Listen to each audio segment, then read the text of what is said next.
months, ayan. Maglalagay tayo ng part light, signal light katulad dito. Nakasaya na.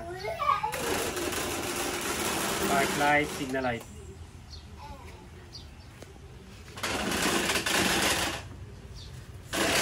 Wala.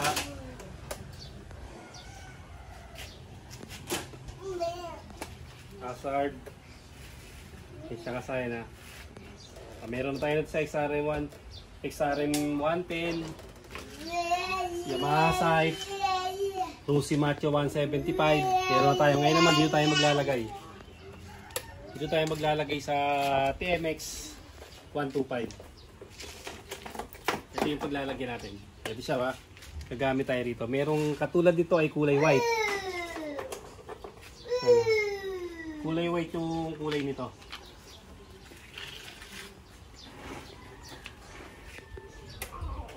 Okay siya ba? Tapos meron din kulay blue. Tapos merong kulay red. Kulay red yung ilalagay natin dito. Ito siya. Tatanggalin nyo lang tong dalawang takip na to. Mas madali lang kasi hindi na natin kailangan dito ng ng diode dahil double indicator to.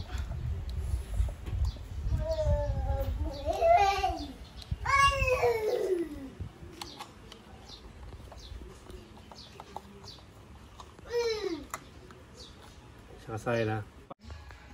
Ganito kasayan yung double indicator na tinatawag. Pagka nag-signal tayo, pagkahiwala yung signal light niya. Ayan siya ba? Kung nag-hazard tayo, tsaka lang siya magsasabay. Ayan yung double indicator. Kaya hindi natin kailangan ng diode. Pagka ganito, kailangan natin ng diode. Ito yung kailangan natin ng diode. Ito yung mga single indicator.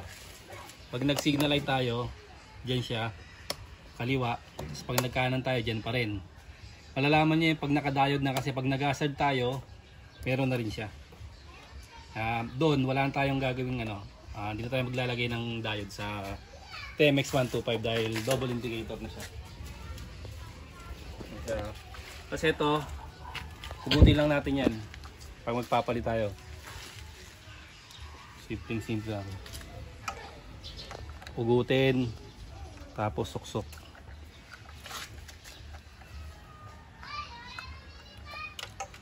So ito, ugutin din natin. Tapos suksok lang natin siya. Tapos testing natin. Mas malakas yung yung signal niya, balik natin yung isa para makita yung pagkakaiba. Ito yung double contact, ito yung dati. Pansinin niyo yung pagkakaiba. Kailangan ganito yung di suksok para mailagay niyo to, hindi yung di-valve. Ganito na tsaka kulay puti para kitang-kita lalabas yung kulay. Kapag yung stock niya na maliit, siyempre mas mahina yung kanyang signal. Tapos ang gagawin natin diyan,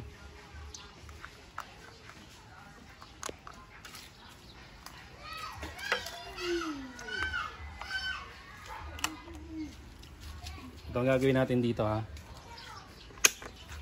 Ito yung pinaka-wire ng ng signal light. Ipapasok natin to rito. Ito dito para nakapasok din siya rito. Nakasama yung wire, ganito 'yan. Dito yan dadaan sa may pinaka-kanal niya. Yan, nakaganyan na yung kanal, tapos papasok natin to dito. Tapos sa kabila ganun din papasok din dito yung babalikan namin kayo pag nakapasok na. Ito na siya kasi pinalusot na natin Ito na bali siya. Tapos ganito yung forma niya Dito lulusot sa para pagka tinakpan natin hindi pa rin nakaano yung natin. Yung wire natin. Saktong-sakto lang yan.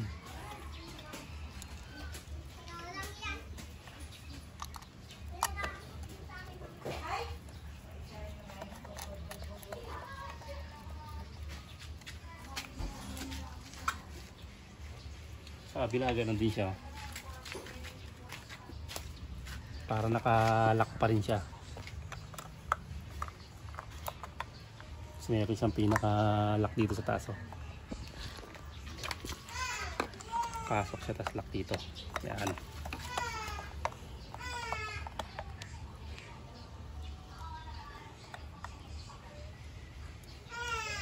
Atas ka konti.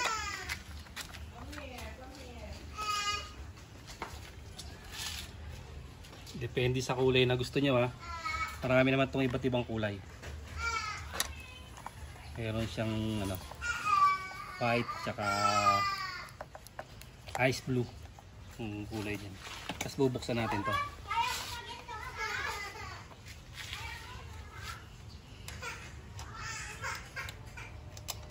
Kung ano yung gagawin sa harapan, yun din yung gagawin natin sa likuran, ha.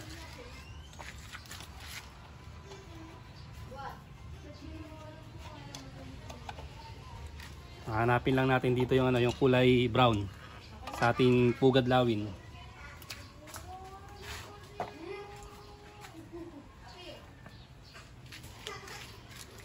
Ayan, no? Kulay brown. Ito, pasok na rin natin sa pinagdaanan ng signal light sa ilalim. May butas yan dito. Tang 155 na yung ano nito, ha. Hanap lang kayo kung dadaan yung ano. Importante, mapagsama nyo lang siya. Para isang lagay na lang. Halimbawa yan, ha. Pagsasamahin lang natin yan. Alisin nyo na yung dulo, ha. Yung pinakadulo nito. Hindi na kailangan nyo, hindi kawit. Mas maganda na yung ganito.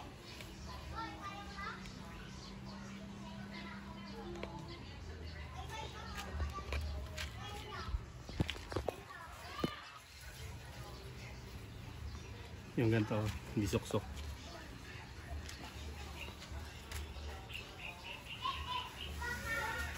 Tapos yung brown. Kung gusto nyo nakahiwalay yung switch, pwede, ha. Gamit kayo ng ganito on-off switch. Kung gusto nyo nakahiwalay ito, para hindi na tayo magano sa park light na siya nakalagay.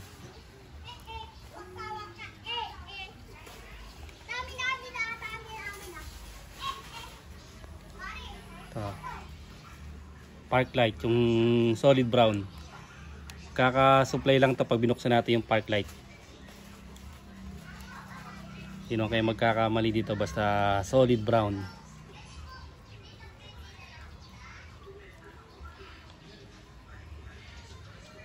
Ayan. Pagbukas natin. Ngayon, pag pinatay natin yung park light, nag-hazard siya. Pag ganyang nag-hazard, ang gagawin nyo dyan, tanggalin nyo tong ano, park light. Ito, alisin nyo yung park light. Sa iba naman pwede kahit walang ano, kahit walang diode. Ito pag nag-hazard, ibig sabihin kailangan natin ng diode.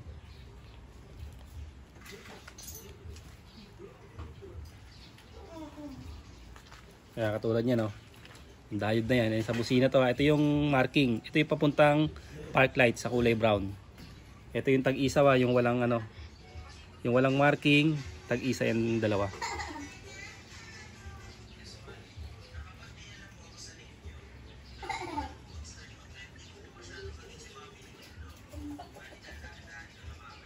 Tag-isa tong dalawa na to, ha. Kakabit muna natin ng maayos, saka tayo babalik. Sa kasaya, no, meron na siyang tag-isang wire. Pwede naman to pagsamahin to, ha. Yung dalawa na to. Kaya hindi na pagsama na maigsi na yung pinaka ano nito, pinaka alambre nito. Pagsamahin lang natin yan.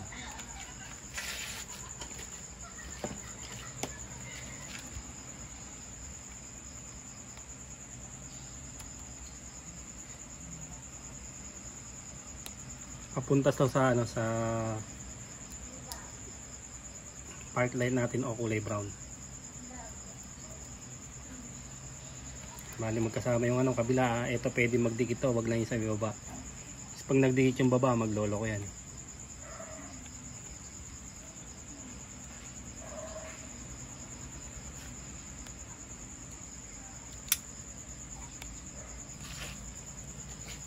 Park light.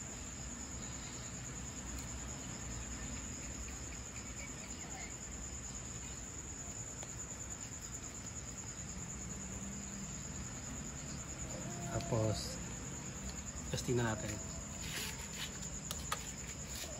Yan siya kasaya na.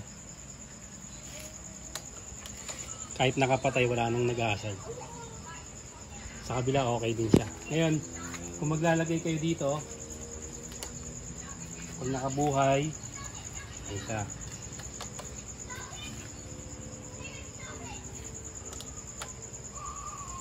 Ganito naman pag maglalagay kayo sa likod.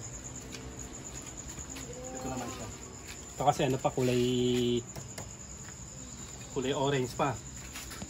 Pag maglalagay kayo dyan, ganoon lang din. Kung paano ginawa natin sa harapan, ganoon din gagawin. Suksok nyo lang din siya rito. Tapos hanapin nyo yung kulay brown. Ito siya. Kulay brown. Ayan. Tutok mo dito. Ayan na, kulay brown. Diyan nyo siya ilalagay. Kung ano yung ginawa nyo sa harapan sa paglagay ng diode, ganun pa rin ang gagawin. Lalagyan pa rin ng diode na tag-isa. Tag-isa yung dalawang signal light. Hindi kasi halata pag gantong ano gantong kulay, dapat naka kulay white din yung gagawin natin. Same ano lang yan. Same process lang sa harapan at sa likod. Ayan na siya. Okay na yung signal light natin. Kahit nakapatay, wala siyang mag-a-hazard. Dito sa harap. May kulay red, may kulay blue, tsaka may kulay white yung ano natin mas magandang kung sakaling gusto niyo ng gantong double contact path light signal light, mas maganda na kay Becky Works. Kasi kay Becky Works, mayroon na siyang kasamang diode sa Shopee niya. Hanggang dito na lang mga kasayan. Salamat sa panonood.